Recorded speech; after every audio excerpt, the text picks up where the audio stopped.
those when we come back a little bit later this morning. Stay with us. All right, thanks, Gus. This morning in the Fox 6 Health Center, we're talking about vitiligo? Vitiligo. It is a chronic skin disorder that causes the loss of pigment.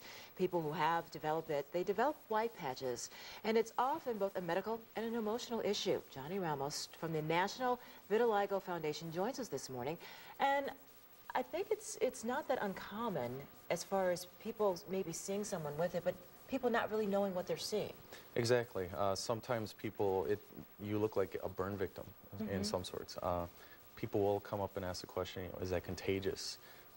Were you in an accident? And not really. I do have a skin disorder or skin disease. It's actually been deemed a disease by the American Medical Association. However, it is emotionally sometimes devastating because socially it affects you.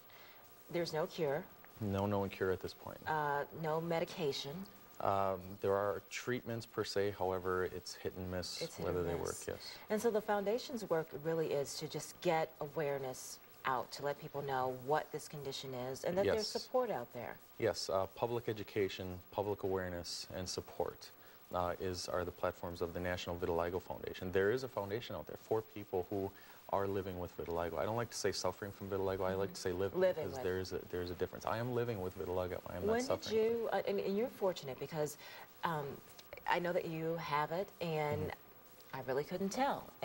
But some people, it's not, if you are a darker complexion like I am, it's much more noticeable. When did you realize that you had this? What were your signs? I was actually a child, and that's one thing that the foundation really stresses is individuals who have children with vitiligo as well. Life is not over. I found out at an early age that I had the disease. Was it hard for you in school? At first, yes, but without the support system of my family, they really helped me through it and to accept the disease. And that's a major step, is accepting that you have the disease. It seems like it is a very an emotional component, a huge component. And this is becoming more of an issue that's talked about. There's a reporter at one of our affiliates in Detroit who was featured.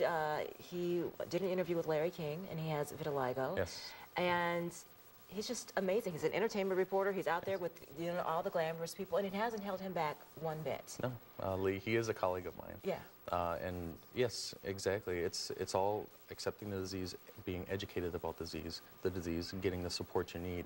That's what the Vitiligo Foundation is about. I am a sitting member of the board of directors, and my intent is to let people know that there's support out there and get involved with the foundation. I'm starting a regional support group in Milwaukee. I believe you'll be putting up the information on the website. Yes, we will. How you can contact me, but get involved. There's a rebirth of the foundation and a rebirth for people living with vitiligo. Whether you are living with it, whether someone in your family is living with it, it all helps, that support. There is someone out there. Johnny, thank you so much for being here. Thank you. Go to myfoxmilwaukee.com and search Seen on Wake Up for more on vitiligo. We'll be back right after this.